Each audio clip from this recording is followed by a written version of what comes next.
एक जरा स्टॉक को अभी अभी देखिए, वो है सीएट। एक स्पाइक आया स्टॉक में, और स्पाइक स्पाइक के साथ ये भी डे हाई के आसपास पहुंच गया है। यहां आप क्या रीड कर रहे हो? देखिए सियाट अभी on the verge of breakout है। 390 3,894 रुपए के आसपास का इसने एक टॉप दिया और वहीं आसपास चल रहा है। मुझे लगता है कि ये स्टॉक जो है ये एक तगड़ी मूव के लिए रेडी हो रहा है यहाँ से आगे।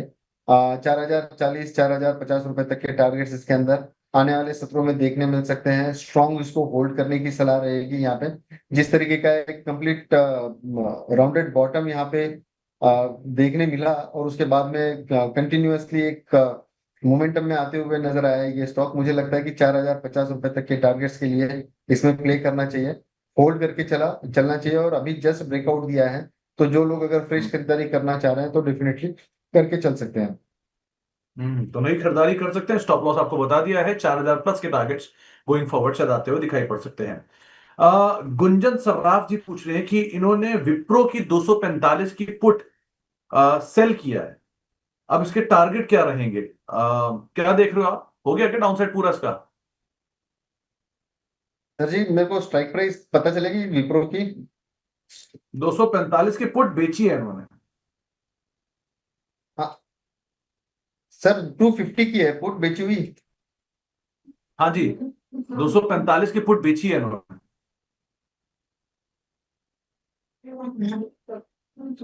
देखिए सर, अगर इन्होंने पुट बेच के रखे हुए हैं और जिस तरीके की मार्केट के अंदर गिरावट हुई है ओवरऑल, आईटी के अंदर जिस तरीके की गिरावट दिखी है, मुझे नहीं लगता है कि इनका पुट कहीं सरवाइव हो पाएगा। लेकिन समय लंबा है इनके पास में, तो टाइम का डीके जो है ये जरूर उतना तो ये जरूर ले सकते हैं। लेकिन मुझे लगता है कि इसके अंदर 6 रुपए ऊपर का एक स्टॉप लॉस यहाँ पे आपने मेंटेन करना है।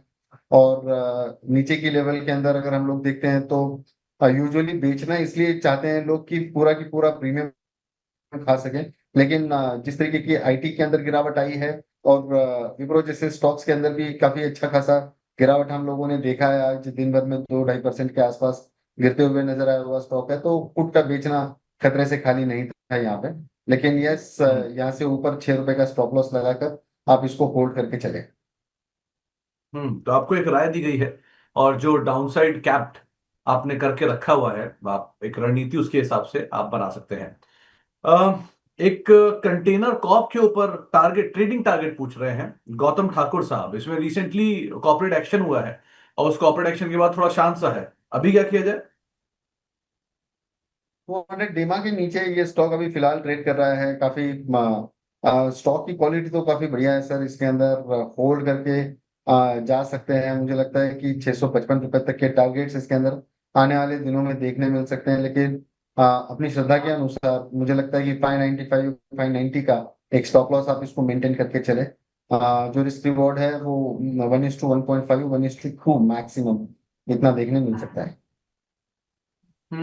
तो अच्छा, एक बार वापस जरा सीएट लेकर आइए। अभी थोड़ी देर पहले पंकज सर से बात हो रही थी, और उन्होंने कहा था इमीडिएटली खरीदना है, खरीद लीजिए। 3900 प्लस के मूव आते हुए दिखाई पड़ेंगे। 3910 डे हाई पर सीएट पहुंच गया।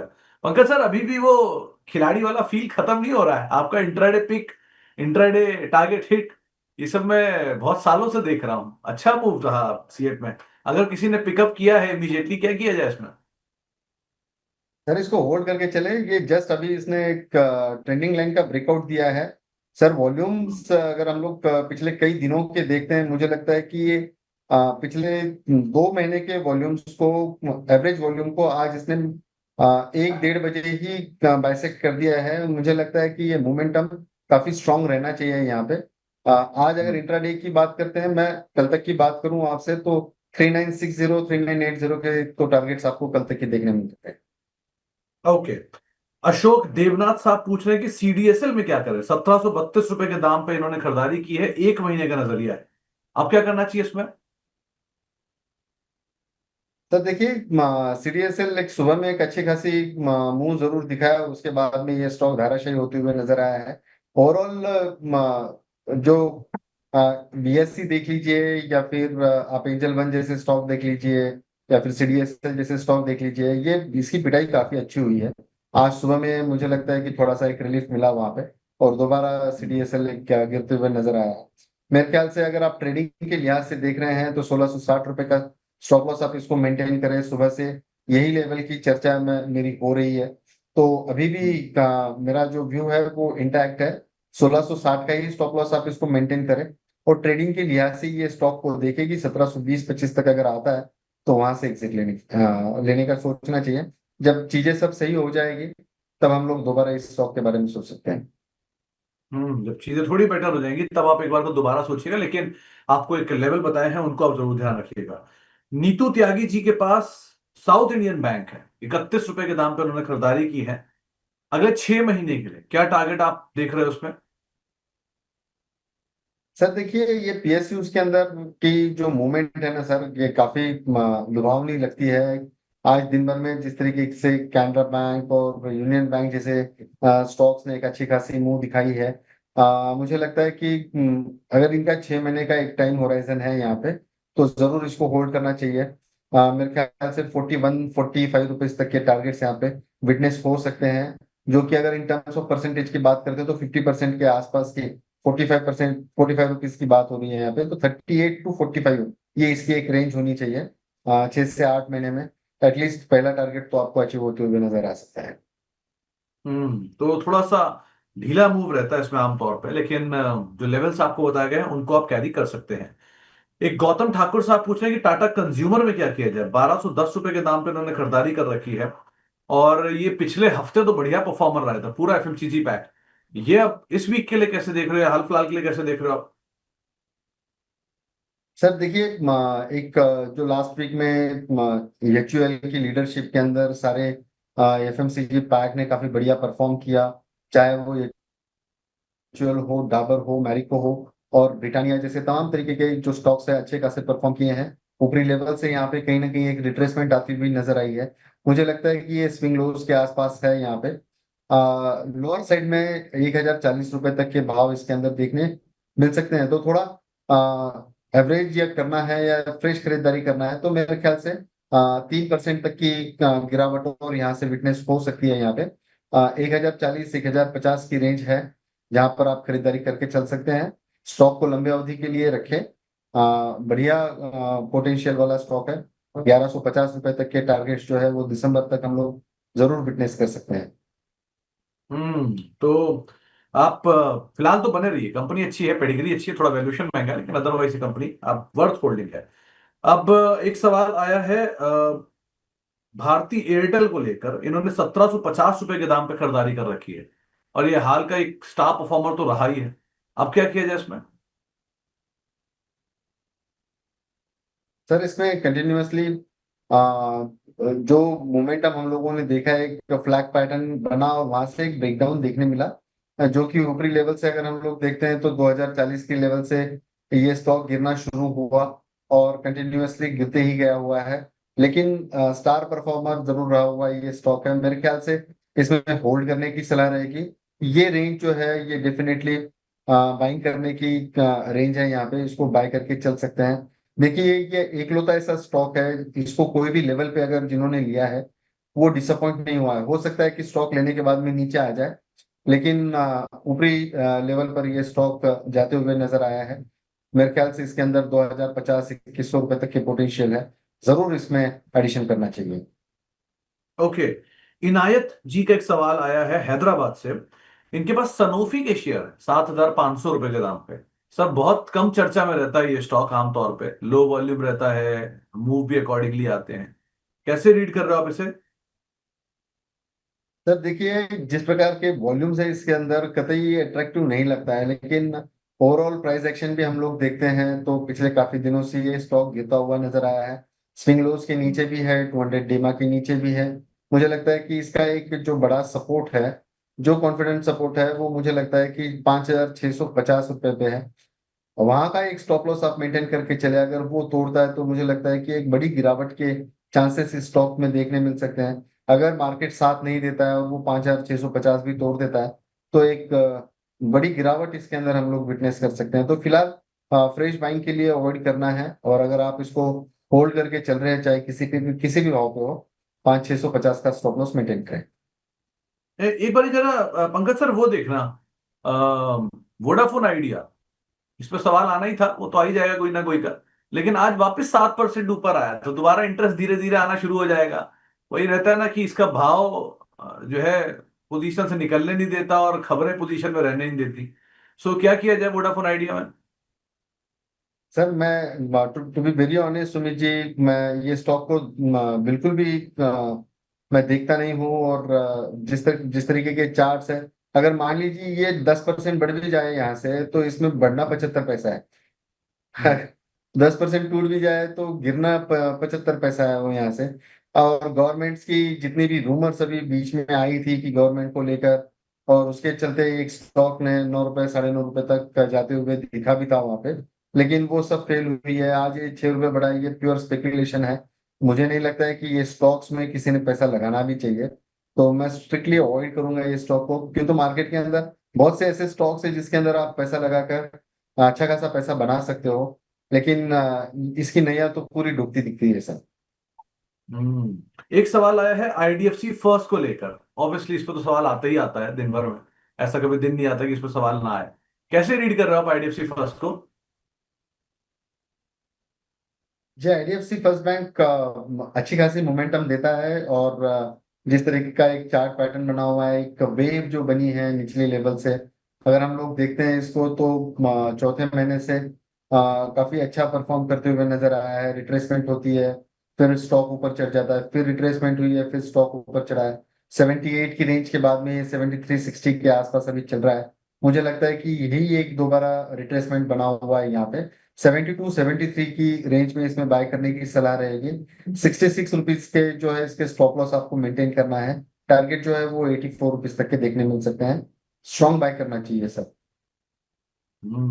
एक बार जरा एवरेडी का चार्ट देखिए, वहां पर कोई ब्रेकआउट है क्या पंकज सर?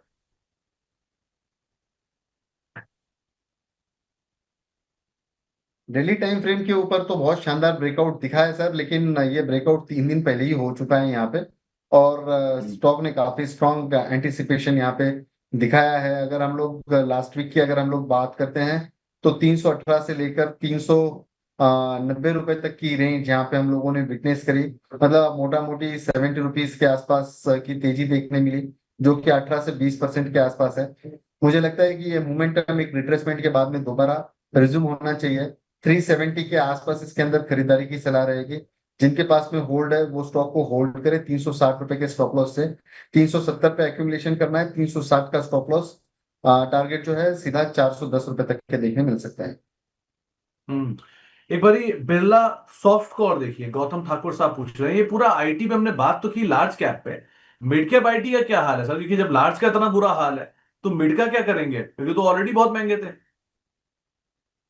सर देखिए, वैल्यूएशन के लिहाज से अगर हम लोग देखते हैं मिड कैप आईटी के अंदर, तो देखिए एचसीएल टेक जैसे स्टॉक्स हो गए, या फिर डिक्सॉन हो गया, इस तरीके के स्टॉक्स के वैल्यूएशंस तो डेफिनेटली काफी हाई लगते हैं। लेकिन जिस तरीके का मार्केट का सिनारियो है, जिस तरीके के चार्ट्स के ऊपर एंटिसिपेशन देखने मिलते हैं, तो कॉन्फिडेंस जो है वो लार्ज कैप के मुकाबले स्मॉल कैप में ही ज्यादा लग रहा है। तो मेरे ख्याल से अगर हम लोग आईटी का apple to apple comparison small cap, mid cap और लार्ज कैप में करते हैं, तो सुहावना तो कभी भी मिड कैप लग रहा है। फिर तो जिस तरीके से टीसीएस की कमेंट्री आई है, जो एट्रीब्यूशन दिया है इन्होंने, और जो आने वाले समय की जिन्होंने बात करी है, कहीं पे भी मार्केट को ये कॉन्फिडेंस नहीं आया कि रेट बढ़ना चाहिए। और जिसके ही बदौलत ये लगता है कि 809% अभी भी टीसीएस के अंदर एक गिरावट बाकी है। विप्रो के चार्ट देख लीजिए, खोल कर at any given point in time किसी भी जगह पे बेच दीजिए आप, पैसा ही मिलता है आपको, लेकिन लेने के बाद में पैसा मिलने के लिए काफी वेट करना पड़ता है। तो इस तरीके के चार्ट्स हैं। और वही अगर हम लोग टेक महिंद्रा, डिक्सॉन, कोफोर्ज जैसे स्टॉक देखते हैं, तो इसके अंदर एक काफी स्ट्रॉन्ग बाइंग हम लोग विटनेस कर रहे हैं। तो मेरे ख्याल से अगर थम्स अप करना है तो मिड कैप आईटी की मिलेगी। हम्म। तो मिड कैप आईटी को लेकर भी राय है। मिंटू जी का एक सवाल आया है टाटा मोटर्स पर, और ऐसा, पंकज सर आप तो आज ही आए हो, लेकिन ऐसा कोई दिन नहीं जाता कि टाटा मोटर पर सवाल ना आए हमारे लिए। 675 रुपए के दाम पे खरीदारी है, आपको कितना पसंद है ये? सर देखिए, अगर मैं इमोशनल पॉइंट ऑफ व्यू से कहूँ तो ये स्टॉक काफी पसंद आता है मुझे। किंतु ये स्टॉक की काफी नीचे की लेवल भी हम लोगों ने विटनेस करी हुई है, 70-80 रुपए से लेके ये स्टॉक को हमने 1100 रुपए तक भी देखा है। और जिस तरीके का इसका JLR से जो रेवेन्यू आता है, जो बाहर की मार्केट से जो रेवेन्यू मिलता है इनको, ये बड़ा चंक होता है। उसी में कहीं ना कहीं बड़ी दिक्कतें आती हुई देखे हैं, तो ऊपरी लेवल से ये स्टॉक को गिरते हुए देखा है। मैं ये कभी नहीं कहूंगा कि 680 इसका आज के तारीख में इसमें 670 680 में इसको बाय करना चाहिए। लेकिन ये एक बात जरूर है, ये एक बार 710 की लेवल अगर क्रॉस करते हैं तो टेक्निकली इसको बाइंग में लेना चाहिए। लेकिन ये स्टॉक ऐसा है कि ये दगाबाजी नहीं करेगा, ये गट फीलिंग है यहाँ पे। 650 हम्म। 640 600 रुपए तक भी आएगा, तभी ये स्टॉक जो है वो घूमने की ताकत रखता है, तो इसको होल्ड करके चलने की सलाह रहेगी। नहीं पंकज सर, ये दगाबाजी क्या होता है? कौन सा शेयर दगाबाजी कर गया आपके साथ? अरे सर, ये एक फीलिंग होती है उसकी कि टाटा है या रिलायंस जैसे स्टॉक्स है, तो ये हम्म। अगर निचली लेवल पे मिले तो एक खरीदारी की एक अपॉर्चुनिटी बनती है वहां पे। हालांकि लार्ज हम्म। कैप में हम लोगों ने आमतौर पे देखा है कि बहुत पैसा इन टर्म्स ऑफ परसेंटेज हम लोगों ने लिया नहीं है, लेकिन चलो कुछ गया नहीं है, ये ज्यादा इंपॉर्टेंट है। तो इस लिहाज से मैं सोच रहा हूँ कि इसमें कोई ज्यादा दगाबाजी नहीं होनी चाहिए। हम्म। अच्छा, वो दगाबाजी से बात एक याद आई। ये जी एंटरटेनमेंट आपको कैसा लग रहा है? करीब करीब 143 रुपए के दाम पे खरीदारी है, 100 शेयर है। मतलब वो 10 साल से वहीं का वहीं खड़ा है शेयर।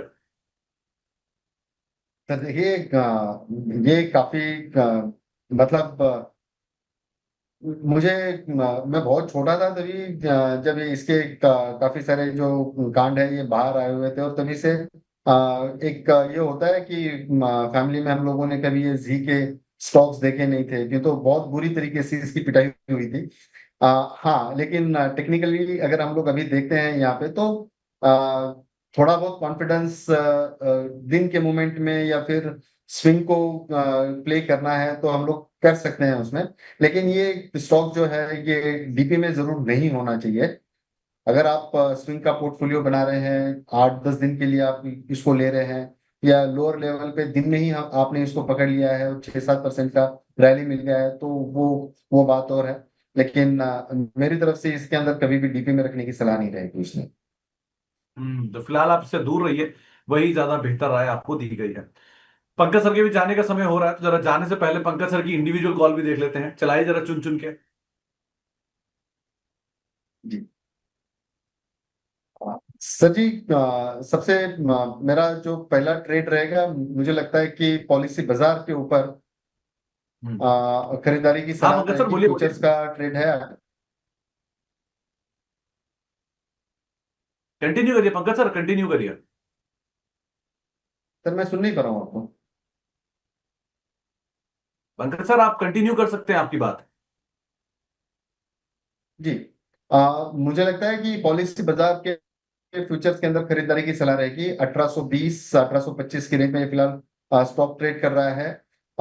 डेफिनेटली इसको खरीदना रहेगा। 1800 रुपए का इसका एक स्टॉप लॉस रखेंगे। जिस तरीके के चार्ट पैटर्न है, काफी कन्विंसिंग लग रहा है। लोअर लेवल से ये स्टॉक कंटिन्यूअसली हाई राइज के फॉर्मेशन शॉर्टर टाइम फ्रेम पे दे रहा है, तो स्विंग का ट्रेड रहेगा। 1870 रुपए तक के टारगेट्स इसके अंदर देखने मिल सकते हैं।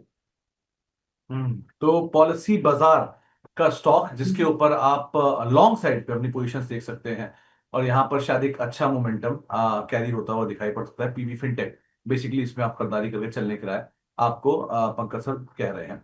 पंकज सर, जाने से पहले एक दो नाम और हैं जिनके ऊपर बात करनी जरूरी है। पहले तो डाबर, एफएमसीजी का सबसे स्लो शेयर। ये बहुत सालों से चला नहीं और अभी भी चला नहीं।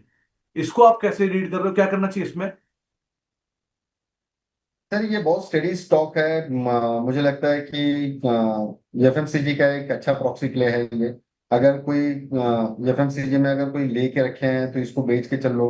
अगर एफएमसीजी पूरा निगेटिव में जा रहा है, अगर हम कोई स्टॉक बेच के रखे हो तो इसको लेके चलो, तो ये थोड़ा सा बैलेंस कर देता है। डेफिनेटली 1-1.5% की दिन के अंदर मूवमेंट देखने मिलती है। कभी कभार होता है कि वो 3-4% तक के मूव्स देखने मिल सकते हैं इसके अंदर। लेकिन इसके जो रिजल्ट्स जो आए हैं इसके लास्ट टर्म में, ये इतने कुछ ज्यादा लुक्रेटिव नहीं थे, जिसके चलते ये स्टॉक के अंदर जो है अच्छी खासी गिरावट भी हम लोगों ने विटनेस करी हुई थी। और रिसेंटली हम लोगों ने अगर आप देखते हैं तो दो दो ढाई हफ्तों से इसके अंदर एक तेजी वाला रुझान बना हुआ है। 200 डेमा के ऊपर ये कंटिन्यूअसली ट्रेड कर रहा है। आप इसको होल्ड करके चल सकते हैं, और जिन्होंने निचले लेवल पे लिया हुआ है, 508 रुपए का स्टॉप लॉस ट्रेल करके चले। और जो फ्रेश लोग यहाँ से खरीदारी करेगी, 508 का स्टॉप लॉस रख के चले, 550 560 रुपए तक के टारगेट्स देखने मिल सकता है। ओके। इसके अलावा कोचिन शिपयार्ड 2320 रुपए के दाम पर खरीदारी है, इसमें क्या करना चाहिए? सर देखिए, अभी तो डिफेंस के अंदर जिस तरीके की गिरावट देखने मिल रही है, उसी के पेरिफेरल एक्टिविटी का कोचिंग के अंदर भी देखने मिली है। कोचिंग 1926 के आसपास चल रहा है। मुझे लगता है कि कहीं 2100 2150 की रेंज में आता है, तो वहां पे एग्जिट करने की सलाह रहेगी। यहाँ पे फ्रेश खरीदारी करना नहीं है। हम लोग जो है इसके लोअर लोज के फॉर्मेशन देख रहे हैं पिछले कुछ सत्रों से। और जब तक इसके अंदर सही मोमेंटम नहीं मिलेगा, हम लोग फिलहाल फ्रेश जो बाइंग है इसके अंदर अवॉइड करना चाहेंगे। अगर यहाँ से अगर आप कोई लेते हैं, तो 2150 के आसपास का कुछ एवरेज बने तो वहां पे एग्जिट ले लीजिए। फ्रेश खरीदारी की सलाह नहीं रहेगी। चल, पंकज सर, आप कार्यक्रम में शामिल हुए, आपका बहुत बहुत शुक्रिया। आप पहली बार हमारे साथ इस कार्यक्रम में शामिल हुए, बहुत बहुत शुक्रिया। उम्मीद करते हैं आपसे अब आगे भेंट मुलाकात होती रहेगी। और किसी वजह से अगर आप मुंबई में आए तो आइए, आपसे मुलाकात करते हैं। मुंबई में, पुणे आना हो नहीं रहा है मेरा, वरना आपसे पुणे में मुलाकात करता। बहुत समय से पेंडिंग भी है हमारी मुलाकात। लेकिन बहुत बहुत शुक्रिया सर, आप हमारे साथ जुड़े उसके लिए। कोई डिस्क्लेमर जाने से पहले? जी, थैंक यू सुमित जी कि आपने बुलाया और इतनी इज्जत बख्शी। और डिस्क्लेमर मैंने समय टू समय दे चुका हूँ, तो कोई फ्रेश डिस्क्लेमर नहीं है। जो भी राय हम्म। है जो आपके सामने मैंने रखी, वो मेरी अपनी निजी राय है। जो भी ट्रेडर, जो भी व्यूवर्स मेरी व्यू के ऊपर काम कर रहे हैं, तो वो अपने फिनेंशियल एडवाइजर से जरूर सलाह मशवरा करके लें। ये मेरी हम्म। रैंडम राय हो सकती है उन लोगों के लिए। Thank you. चलिए पंकज जी, बहुत बहुत शुक्रिया। और आपसे जल्द फिर से मुलाकात करते हैं, कार्यक्रम में भी और अदरवाइज भी। और बहुत बहुत शुक्रिया एक बार फिर से हमारे साथ जुड़ने के लिए, शॉर्ट समय में हमारे साथ समय देने के लिए और बातचीत करने के लिए।